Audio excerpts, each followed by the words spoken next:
আপনার সঙ্গে একটা কথা ছিল। কি বলুন? আপনি কি কলেজে পড়েন? হ্যাঁ। আর্টস, কমার্স না সায়েন্স? আর্টস। কেন বলুন তো?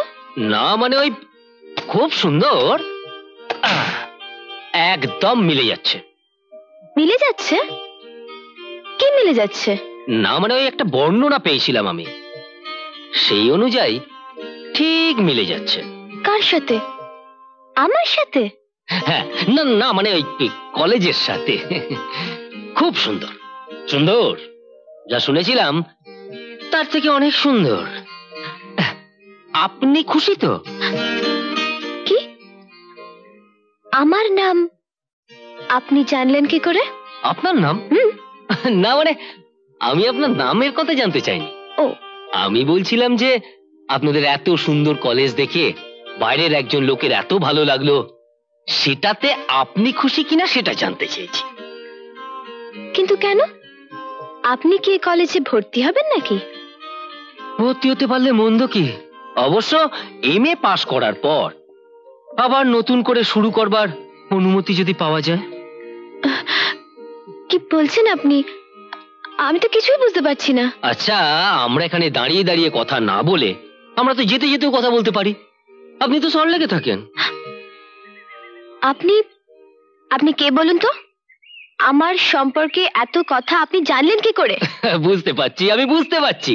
এরপর আপনি আরো বেশি রেগে যাবেন, হয়তো চিৎকার করে লোকজন জড়ো করবেন। আজ এই পর্যন্ত থাক। শুনুন, আমার পরিচয়টা আপনি জানতে পারবেন, এইটুকু বলতে পারি, অবশ্যই জানতে পারবেন। চলি, গুড বাই, টাটা। আশ্চর্য লোক তো, নিজের পরিচয় দিল না, অথচ কৌশলে আমার নাম জানিয়ে দিল। আমি কোথায় থাকি তাও বলে দিল। আর একটু কথা বললে হয়তো বাবার নামও বলে দিত। কি ব্যাপার বলো তো? আমি তো আজকেই তোমাকে টেলিফোন করতে যাচ্ছিলাম। আমার ছেলে অমিত আজ বোম্বে থেকে এসেছে। তাই নাকি? অমিত, অমিত, আসছি। কিছু বলছো বাবা? দেখ তো চিনতে পারিস কিনা। আরে কাকু। বেঁচে থাকো বাবা, বেঁচে থাকো, বেঁচে থাকো। বসে। তা তোমার চাকরি বাকরি কেমন চলছে? ভালো, খুব ভালো চলছে। আমাদের আরো অনেক নতুন ব্রাঞ্চ খুলেছে, তা কোম্পানি হয়তো আমাকে বিদেশে ওদের ব্রাঞ্চ অফিসে পাঠিয়ে দিতে পারে। Good, very good. Sir, sir Bombay থেকে আপনার ফোন এসছে। কাকু আমি একটু আসছি। এসো বাবা। বাবা আসছি। এসো। কি জামাইকে কেমন লাগলো? জামাই? এই শালা মারামারি হয়ে যাবে কিন্তু। এরই মধ্যেই ভুলে গেছো তোমার মেয়েকে আমার ছেলের হাতে তুলে দেবে, আমরা বন্ধু থেকে বেয়াই হয়ে যাব। তা বেয়াই, আমার ছেলেকে কিরকম দেখলে বল? অমিত তোমার হীরের টুকরো ছেলে। আরে চাকরি পেতে না পেতেই বাড়ি গাড়ি বাবুর্চি বেয়ারা কত ফেসিলিটি যে পেয়েছে, এখন তো বিদেশ যাবার অফারও পেয়ে গেছে। তোমার মেয়ে শালা সুখেই থাকবে। ওরা সুখী হলেই তো আমাদের সুখ। হবে না মানে? অবশ্যই হবে। আমার ছেলে যে সুখী হবে তা আমি জেনেই গেছি। কিভাবে? আমার ছেলেকে আজ তোমার মেয়ের কলেজে পাঠিয়েছিলাম, সে গিয়ে তোমার মেয়েকে দেখে এসেছে, আর মুখ দেখে মনে হলো খুব পছন্দ হয়েছে তোমার মেয়েকে। কিন্তু এই ছেলের আর এই দুই বেয়ের পছন্দ হলেই তো হবে না, বেয়ানেরও তো পছন্দ হতে হবে। তাছাড়া মেয়ের পছন্দেরও তো একটা ব্যাপার আছে। ঠিক আছে, অমিতকে একদিন আমাদের বাড়িতে নিয়ে গেলেই হয়। তাছাড়া অমিতকে অপছন্দ করবে কে? তার চেয়ে এমন একটা কিছু যদি করা যায় যাতে বেয়ান আর খুশি আগের থেকে মনস্থির করে রাখতে পারে। ঠিক বুঝলাম। তুমি শালা কিচ্ছু বোঝো না। ছবি ছবি তুমি বেয়ান আর খুশি মাকে দেখাবে, আমি অমিতের একখানা ছবি তোমাকে দিয়ে দিচ্ছি। দেখো দেখো, একেবারে সোনার টুকরো ছেলে। আমাদের খুশি মামনের ভাগ্যটাই ভালো। কি হলো, তুমি কিছু বলছো না যে? পছন্দ হয়নি? এমন ছেলেকে কি পছন্দ না হয়ে পারে? শুধু তোমার পছন্দ হলেই তো হবে না, খুশিরও পছন্দ হতে হবে। খুশি কোথায়? ডাকো তোমার মেয়েকে। আচ্ছা, তোমার মেয়েকে এতই বেহায়া যে তোমার সামনে এসে নিজের পছন্দ অপছন্দের কথা বলবে? সে আমি একসময় জেনে নেব। ভালো বেতনের চাকরি, গাড়ি আছে, বাড়ি আছে, আবার বিদেশে পোস্টিং হওয়ারও চান্স আছে। খুশি মা আমাদের বিদেশে ঘুরে ঘুরে আনন্দেই থাকবে। তা তো বুঝলাম, কিন্তু ছেলে যদি খুশিকে পছন্দ না করে? পছন্দ হবে না মানে? আরে আমার মেয়ের মতো মেয়ে পাবে কোথায়? হ্যাঁ, ও আসল কথা তো তোমাকে বলা হয়নি। ছেলে আজ খুশিকে কলেজে গিয়ে দেখে এসছে।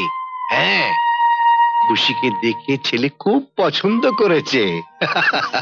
আমি বধূ সেজে থাকবো, তুমি পালকি এসো।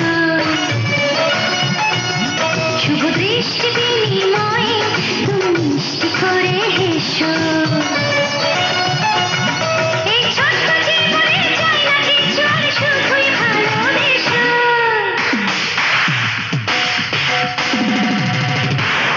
আমি বধূ সেজে থাকবো, তুমি পালকি এসো। শুভ দৃষ্টি বিনিময়ে তুমি মিষ্টি করে এসো। মাথা খারাপ হয়েছে তোমার? কেন? মাথা খারাপ আবার কি হলো? তোমার কথা শুনে মনে হচ্ছে গাড়ি কেনাটা কোনো অবাস্তব জিনিস। আসলে তোমার কি দোষ? সবই আমার কপাল। গাড়ি ছাড়া স্কুল কলেজ যায়নি কোনোদিন, এখন রিক্সায় স্কুটারে ধুলো খেতে খেতে। দেখো হেনা, তোমার মতো বড় লোকের ঘরে আমার জন্ম হয়নি। মধ্যবিত্ত ঘরের ছেলে আমি। বাবা চাকরি করে কষ্ট করে আমাদের লেখাপড়া শিখিয়েছেন। আর এসব জেনেই তো তুমি আমার সঙ্গে প্রেম করেছিলে। তখন তো ভেবেছিলাম তোমার মতো স্মার্ট ছেলে অল্প দিনেই শাইন করবে, অনেক বড় হবে, কিন্তু এতদিনে সামান্য একটা গাড়ি কিনতে পারলে না। গাড়ি গাড়ি কেনার মতো টাকা হাতে থাকলে তো নিজের ব্যবসাটাই দাঁড় করিয়ে ফেলতে পারতাম। দুদিনের মধ্যে এলসিটা খুলতে না পারলে সুযোগটা হাতছাড়া হয়ে যাবে। 3 লাখ টাকা কোথায় পাবো ভাবতে ভাবতে আমার মাথাটা গরম হয়ে যাচ্ছে। কিন্তু টাকার জন্য চিন্তা করছো কেন? টাকা তো আছেই। আছে? 3 লাখ না হোক 2 লাখ তো আছে।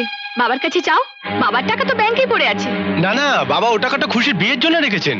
আহা, টাকাটা তুমি তো উড়িয়ে দিচ্ছ না, ব্যবসায় লাভ হলে ফিরিয়ে দিও। তা অবশ্য ঠিকই, দেখি কালকে বাবাকে বলে। কি যে সব শুরু করেছো না তুমি? এসব দুই খোলো তো হাত থেকে। রিটায়ার করার পর থেকে তোমার এসব বাতিক হয়ে দাঁড়িয়েছে। আহা, প্রেশার মাপার সময় বেশি কথা বলতে নেই, চুপ করো। চুপ করো। আগের সময় পেতাম না বলে খেয়াল করিনি, এখন তো দেখতে পাচ্ছি তোমার প্রেশারটা সকাল বিকাল কেমন ওঠা নামা করছে। খেয়াল তো রাখতেই হবে, সময় মতো ওষুধও খেতে হবে। মা, বাবা, কি হয়েছে? মার শরীর খারাপ নাকি? না রে, তোর বাবার যত পাগলাম। পাগলামি? দেখ দেখ প্রেশার অবস্থাটা দেখ। আমি রিটায়ার করার পর থেকে তোর মায়ের প্রেশারটা কেমন আপ ডাউন করছে দেখ। যাকে তুই কিছু বলবি? না মানে ব্যবসার ব্যাপারে তোমার সঙ্গে কিছু কথা ছিল। বেশ তো, বল না। মা অসুস্থ, এখানে ডিস্টার্ব করা ঠিক হবে না। তুমি বরং ড্রয়িং রুমে চলো। ঠিক আছে, তুই যা, আমি আসছি। আচ্ছা। আহা, এসব থাক না এখন। হ্যাঁ? তুমি বরং তুহিনের সঙ্গে কথা বলে এসো। ও আচ্ছা আচ্ছা, ধর তোমা দাও। দেখিস শালা।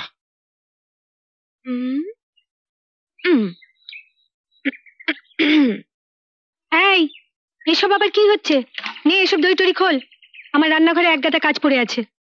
ওফো, তুমি কদিন বিশ্রাম নাও তো মা। রান্নাঘরের জন্য তো আমি আছি, বৌদি আছে। তুই আছিস মানে? কলেজ নেই তোর? রামুটা আবার কি করছে কে জানে। একটু পরে আবার তোর বাবার খিদে পেয়ে যাবে। জলখাবারের আগে কি আলোচনা বসলো কে জানে। টাকাটা আমি লোন চাইছি বাবা। লোন? হ্যাঁ, আসলে কোথাও কোনো ব্যবস্থা করতে না পেরে মানে সুযোগটা হাতছাড়া হয়ে গেলে। দেখ তুহিন, পৃথিবীতে সন্তানদের প্রতি যেমন বাবা মার কর্তব্য আছে, তেমনি সন্তানদেরও বাবা মার প্রতি কর্তব্য আছে। বাবা, তুই আমার কাছে ধার চাইছিস কেন? টাকাটা তোর প্রয়োজন, নিয়ে যা। তবে একটা কথা মনে রাখিস, আমার চাকরির জীবনের শেষ সম্বল এই 2 লাখ টাকা। এটা দিয়ে তো খুশিকে পার করতে হবে। তুমি এসব নিয়ে ভেবো না তো বাবা। খুশি তো আমারও ছোট বোন, আর তাছাড়া ব্যবসা হয়ে গেলে তোমার অ্যাকাউন্টে টাকাটা জমা করে দেবো। ঠিক আছে, আমি চেক লিখে রেখে দেবো, কাল সকালে গিয়ে উঠিয়ে নিস। আচ্ছা। তবে খুশির বিয়ের ব্যাপারটা কিন্তু মাথায় রাখিস। এমন আরো অনেক ভিডিও দেখতে এই চ্যানেলটি সাবস্ক্রাইব করে নিন এবং পাশের বেল আইকনটি প্রেস করে দিন।